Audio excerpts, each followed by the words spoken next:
baik Sobat BKN, untuk pemberkasan CPNS kali ini kan berbeda dengan tahun-tahun sebelumnya. Dan Sobat BKN sendiri pasti menemukan beberapa kesulitan saat melakukan pemberkasan secara online di portal SSCN. Nah, untuk itu kami telah menghadirkan tim pengadaan BKN, Bapak Ben sama dengan Pak Haryono.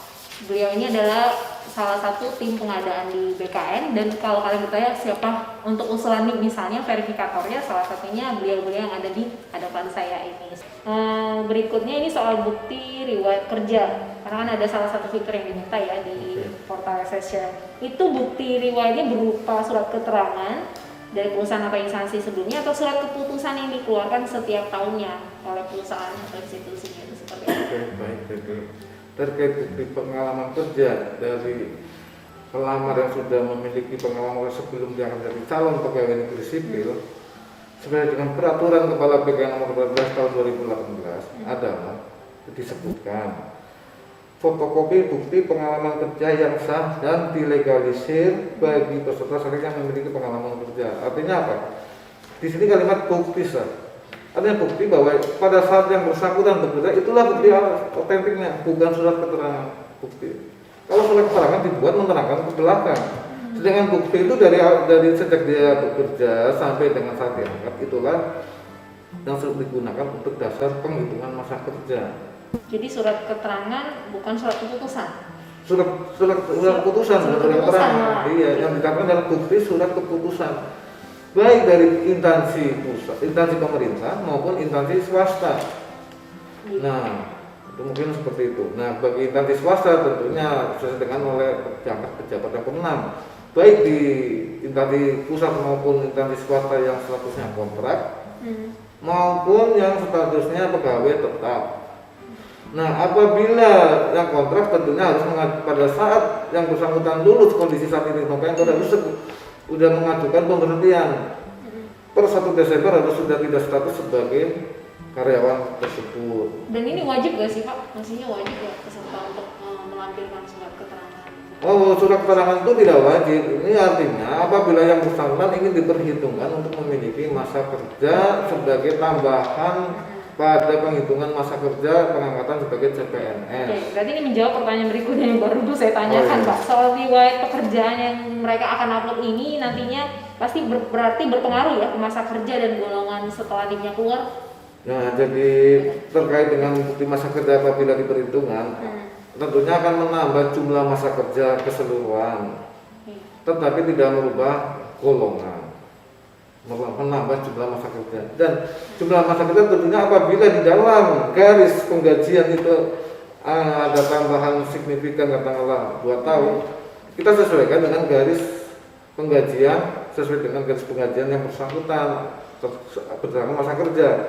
Tetapi apabila garisnya masih di bawah garis penggajian, tentunya akan mempercepat untuk kenaikan gaji berkala berikutnya. Jadi berpengaruhnya ke masa sekarang. Oke, ini pertanyaannya soal agak ribet sih pertanyaannya. Alamat di KTP mungkin tidak ada nama jalannya ya, seperti contohnya kompleks katakan.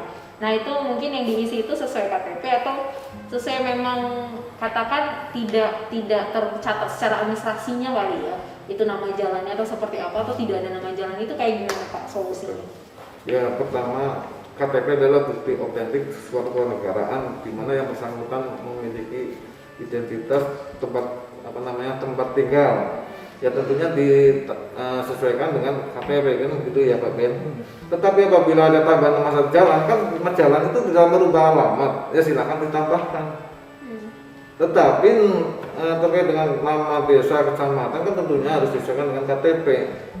Apabila ada tambahan di daerah masa kasih nama jalan, ya silahkan. Yang penting justru kabupaten kota. Nah betul, yang penting tidak mengubah identitas tempat tinggal yang bersangkutan. Nah, dan ini untuk surat kesehatan ya, kan mereka peserta juga diminta untuk melampirkan surat kesehatan. Ini kalau ada lampirannya perlu diunggah juga atau tidak? Oh baik, dalam peraturan Kepala BKN nomor 14 2012 itu disebutkan bahwa surat keterangan saya dari dokter. Artinya apa? Yang mengetahui yang bersangkutan diperiksa sehat atau tidak kan dokter tersebut yang memeriksa di dalam yang mengeluarkan surat keterangan. Jadi tidak perlu dilampirkan hal-hal labnya. Jadi hasil dari yang keterangan Ya, satu lembar misalkan satu yang lembar, ditandatangani oleh yang dokter. betul satu lembar surat keterangan dari unit pelayanan kesehatan pemerintah, ya kan? Ataupun dokter yang bernip dari unit pelayanan kesehatan pemerintah. Tapi dokter bernip, bernip kalau di unit pelayanan non pemerintah. Artinya apa? Artinya bisa aja di suatu instansi pemerintah daerah ada yang dokter bernip, dokter pemerintah ditempatkan berjalan ke rumah sakit swasta karena kekurangan tenaga dokter atau tenaga medis. Jadi ya hanya kan? di ini rumah sakit pemerintah. Nah, itu kalau dokter tidak bernip harus di rumah sakit pemerintah. Nah, atau dokter tidak bernip itu kan bisa aja PTT, dokter PTT yang sedang bekerja di rumah sakit pemerintah baik daerah maupun pusat. Kan begitu.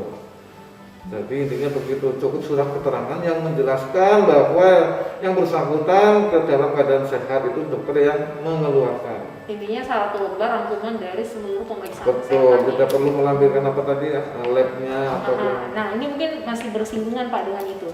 Di surat kesehatan yang satu lembar katakan itu yang rangkuman keseluruhannya itu tidak kan biasanya diisikan untuk keperluan kalau keperluan sebagaimana mestinya ada tertulis seperti itu satu surat. Nah, kalau misalkan tidak itu boleh atau tidak atau harus di state untuk keperluan pemberkasan CPNS. Jadi pada prinsip begini, bahwa salah satu syarat kelengkapan administrasi di dalam peraturan PKN tadi untuk kelengkapan berkas usul penetapan NIP, kelengkapan dokumen adalah surat keterangan sehat tadi. Bagaimana apabila bunyinya?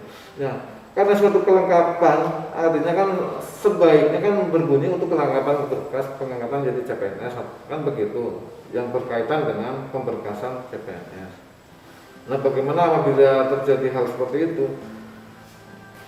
Ya, kalau memang nggak bisa diperbaiki ya silakan diperbaiki kan begitu. Jadi sebenarnya lebih ideal diperbaiki sesuai dengan peraturan gitu. Jadi memang tidak cukup ya kalau ketika surat kesehatan itu isinya hanya untuk keperluan sebagaimana mestinya, tapi sebaiknya disampaikan sudah tertulis langsung untuk keperluan pemberkasan. Nah, kalau gini, pada prinsipnya bahwa pada saat yang bersangkutan diangkat dari CPNS harus kondisi sehat.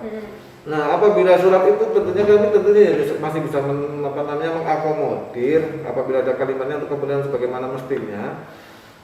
Yang penting pada saat yang bersangkutan diangkat, dokter itu yang bertanggung jawab yang mengatakan sehat. Jadi sebenarnya bisa aja ya, meskipun tentunya kita akomodir sebagaimana mestinya keperluannya. Tapi berarti dokter itu yang bertanggung jawab apabila terjadi hal-hal di kemudian hari ternyata kondisinya beda dengan surat tersebut, ya dokter itulah yang bertanggung jawab. Kan begitu. Jadi intinya jika ada peserta yang sudah melakukan pemeriksaan kesehatan dan tertulis di surat keterangan kesehatan itu untuk digunakan sebagai manusia, itu tidak menjadi masalah ketika dia diproses ya di pengusahaan NIP-nya ya. Betul ya. Itu yang kayak peserta ingin dengar sih Pak. Ya karena kita juga mempertimbangkan ternyata pengurusan dari kelengkapan tersebut cukup rumit dan ya tentunya memakan waktu dan biaya kan. Itu kenapa? Jadi kita akomodir sebanyak tentunya dokter itulah yang tadi bertanggung jawab terhadap kondisi yang bersangkutan pada saat diperiksa. Nah, ini pertanyaan terakhir nih. Ini soal jurusan keperawatan atau nurse. Itu yang diunggah ijazah S1 plus ijazah profesinya. Betul. Atau ijazah profesinya saja yang pertama. Lalu DRH ijazah nurse apa masuk? Ini mungkin dalam pengisian DRH ketika mereka memilih jenjang pendidikan. Apakah jenjang pendidikan yang dipilih itu S2 garing setara profesi atau seperti apa, Pak? Maksudnya ketika dia mencoba isi kolom DRH, dia pilih jenjang pendidikannya apa? S1 profesi. Jadi untuk pendidikan yang disyaratkan ijazah profesi adalah ijazah yang dimiliki oleh yang bersangkutan setelah menyelesaikan jenjang S1. Ya kan begitu. Contohnya yang tadi nurse adalah dapat dimiliki apabila yang bersangkutan sudah menyelesaikan jenjang S1 keperawatan. Nah, program berikutnya adalah ijazah namanya profesi nas yang merupakan salah satu persyaratan dari Kemenkes sebagai syarat mungkin kompetensi kan begitu. Jadi yang diunggah? Nah, yang diunggah sebagai persyaratan tentunya yang wajib kan gitu. Cuma secara administrasi ya alangkah baiknya kan S1-nya juga. Karena itu profesi adalah sebagai persyaratan kualifikasi pendidikan memang. Tapi itu merupakan jenjang yang satu rangkaian dengan S1 keperawatan. Berarti intinya dia harus mengupload keduanya ya? Sebaiknya mengupload keduanya dan ijazah profesinya. Iya. Nah, ketika dia memilih sebenarnya Pak di kolom DRH itu, dia itu kan isinya pertama jenjangnya dulu dong, baru muncul di bawahnya itu lebih detailnya. Nah, itu dia pilihnya S1 setara sarjana atau seperti apa, atau dia S2 dari profesi setara profesi di portalnya? Kita sudah diskusikan ya terkait ijazah yang sampai saat ini yang baru bisa kita setarakan ya, karena kita tentukan untuk golongan ya terkait pendidikan itu baru jabatan dokter dan apoteker ya pemerintah ya, karena dalam PP 11 tahun 2002 ya masih dibunyikan seperti itu, baru 2 jabatan aja ya, dokter dan apoteker yang dinilai untuk golongannya mulai golongan 3B. Tapi untuk terkait yang S1 tetap kita masih menganggap itu S1 ya pemerintah. Artinya golongan mulai dari golongan 3A. Jadi yang dipilihnya itu di jenjangnya itu S1. Nah, gimana kalau kasusnya sudah ada yang memilih di DRH-nya S2 garing profesi, setara profesi? Itu seperti apa? Katakan sudah kekirim dan sudah diselesaikan. Nah itu kita informasikan kembali untuk di pihak instansi untuk melihat ya, mengecek dokumen yang dicetakkan setelah diprint atau dicetak, kemudian diupload. Nah, pihak instansi berkewajiban untuk memverifikasi ya, melihat bahkan sampai detail sampai DRH jenjang. Oh, kalau ternyata pesertanya terlanjur S2, nanti tinggal di notifikasi untuk memperbaiki kembali sesuai dengan peraturan perundang-undangan bahwa S1 Kepners itu adalah S1 dengan pangkat dengan golongan 3A. Itu yang notifikasi oleh si peserta instansi nanti yang si instansi iya, sebagai operator doku digital ke peserta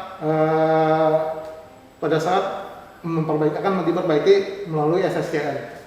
Nah, ini maksudnya masa perbaikannya apakah setelah ini kan kita di timeline-nya itu pemberkasan sampai tanggal 15. Nah, yang hal-hal semacam ini katakan ada kekeliruan ketika pengisian DRH, ini perbaikan yang dinotifikasi oleh instansi ini dilakukan pasca tanggal pemberkasan berakhir atau berjalan sambil berjalan paralel jadi kan prinsip kan bagi peserta yang sudah bisa mengupload atau melakukan dokumen pemberkasan untuk segera melakukan proses pengiriman DRH secara SCN, otomatis nanti real time di aplikasi doku digital instansi akan melihat memverifikasi sudah ada peserta yang sudah masuk mengirimkan dokumen, akan dicek saat itu segera dicek oleh pihak instansi jika tidak sesuai yang tadi bilang ada tidak sesuai terkait DRH penulisan jenjang pendidikan untuk segera diinformasikan ke pihak peserta seperti itu, karena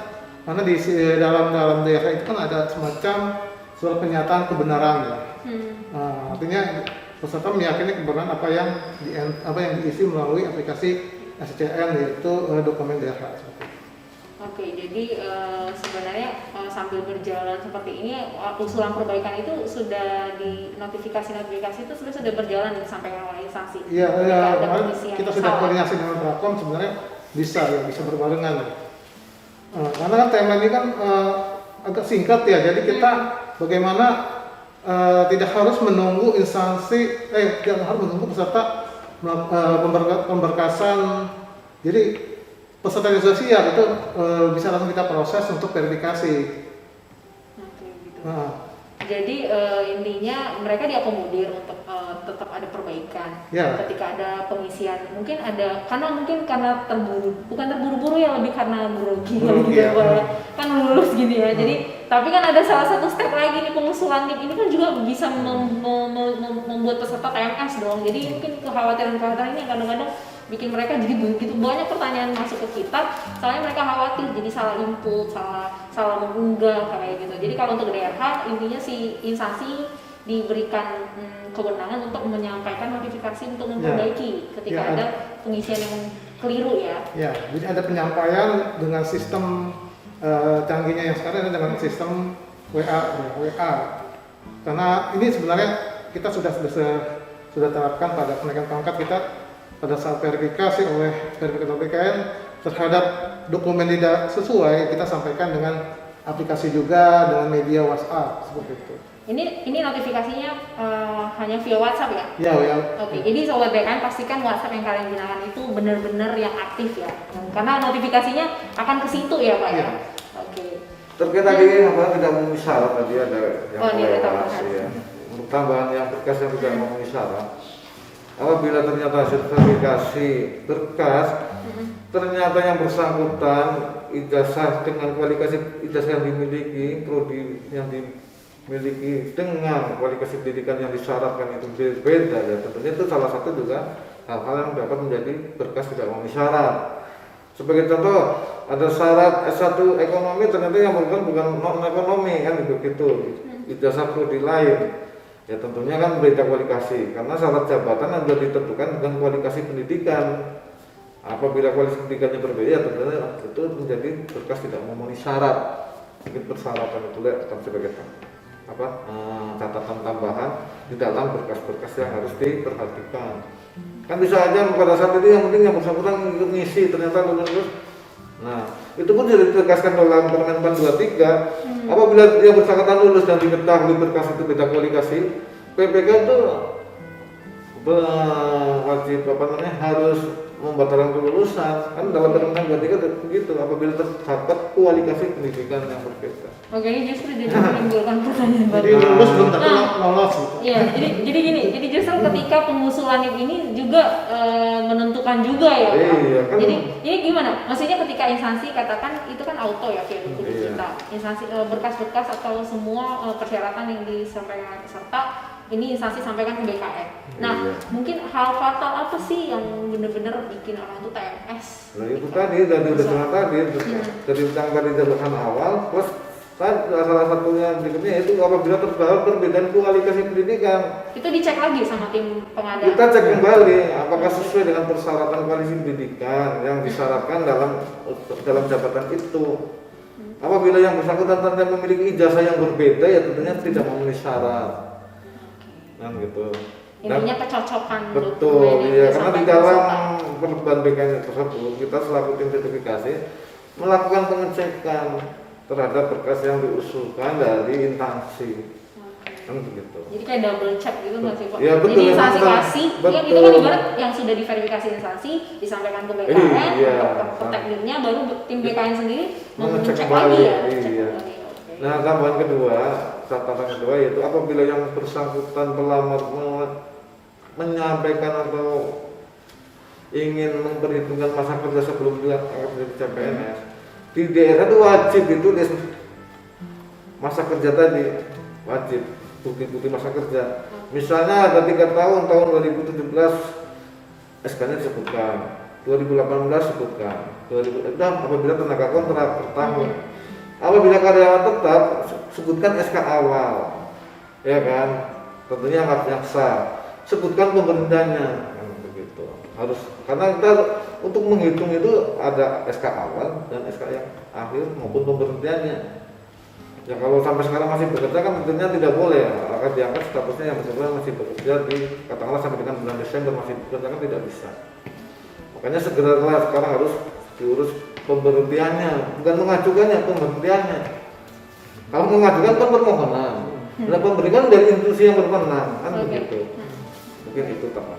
Baik, cukup lama ya. Jadi saya kira 9 pertanyaan kurang lebih. Ini cukup kiranya dapat membantu Sobat BKN peserta CPNS dalam pemberkasan ini bisa menjawab keraguan-keraguan kalian yang begitu banyak muncul di media sosial BKN. Baik, terima kasih Pak Mariono, Pak Ben dari tim pengadaan BKN. Dan demikian Sobat BKN untuk diskusi Q&A kita yang ke-8 ini. Saya Desi mewakili BKN pamit undur diri. Terima kasih, sampai ketemu di Q&A berikutnya.